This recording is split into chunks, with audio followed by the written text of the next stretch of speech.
శ్రీ అనంత పద్మనాభ చతుర్థి లేక శ్రీ అనంత పద్మనాభ వ్రతం.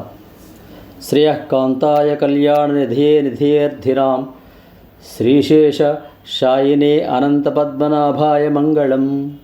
శాంతాకారం భుజగశయనం పద్మనాభం సురేశం విశ్వాకారం గగనసదృశం మేఘవర్ణం శుభాంగం లక్ష్మీకాంతం కమలనయనం యోగిహృద్యానగమ్యం వందే విష్ణుం భవభయహరం సర్వలోకైకనాథం. మేఘశ్యామం పీతకౌసేయవాసం శ్రీవత్సాంకం కౌస్తుభోద్భాసితాంగం పుణ్యోపేతం పుండరీకాయతాక్షం విష్ణుం వందే సర్వలోకైకనాథం. అనంత పద్మనాభ వ్రతాన్ని భాద్రపద శుద్ధ చతుర్థి నాడు ఈ వ్రతాన్ని జరుపుకుంటాడు. ఈ వ్రతాన్ని అనంత పద్మనాభ చతుర్థి వ్రతమని, అనంత పద్మనాభ వ్రతమని అంటారు. కోరిన కోరికలు నెరవేరడం కోసం చేసే వ్రతాల్లో ఇది ప్రసిద్ధమైనది. శ్రీకృష్ణుడు పాండవులకు అరణ్యవాస సమయంలో ఈ వ్రతం చేయమని చెప్పాడట.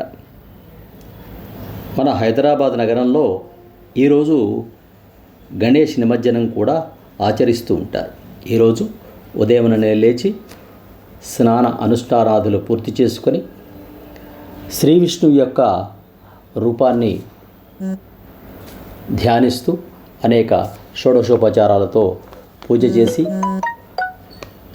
అతిథి అభ్యాగతులకు భోజన తాంబూలాదులు అందించాలి.